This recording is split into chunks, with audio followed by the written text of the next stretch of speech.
In England, we must therefore go into a national lockdown which is tough enough to contain this variant.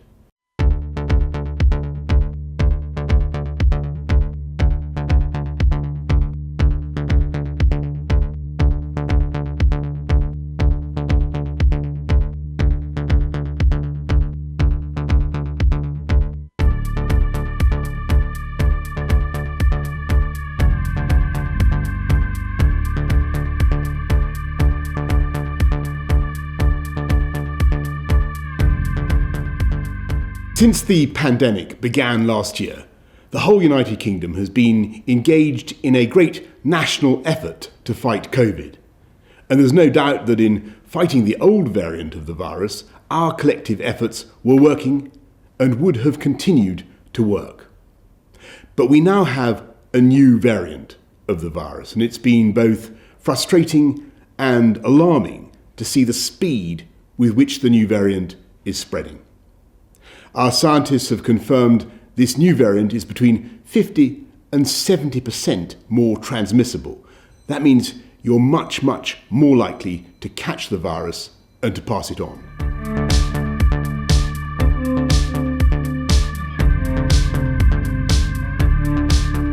As I speak to you tonight, our hospitals are under more pressure from COVID than at any time since the start of the pandemic.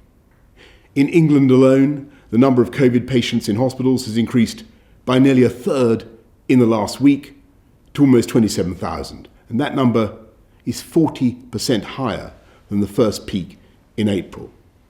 On the 29th of December, more than 80,000 people tested positive for COVID across the UK, a new record.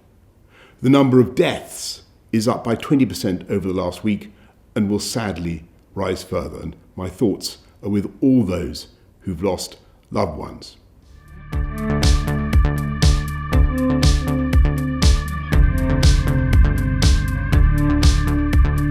With most of the country already under extreme measures, it's clear that we need to do more together to bring this new variant under control while our vaccines are rolled out. In England, we must therefore go into a national lockdown which is tough enough to contain this variant.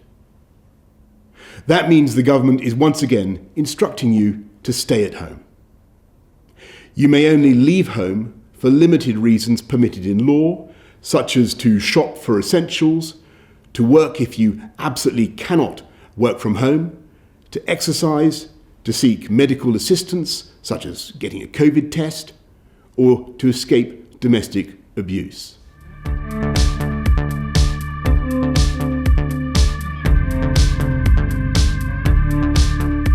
And because we now have to do everything we possibly can to stop the spread of the disease, primary schools, secondary schools, and colleges across England must move to remote provision from tomorrow, except for vulnerable children and the children of key workers. Everyone will still be able to access early years settings such as nurseries. We recognise that this will mean it's not possible or fair for all exams to go ahead this summer as normal. The Education Secretary will work with Ofqual to put in place alternative arrangements.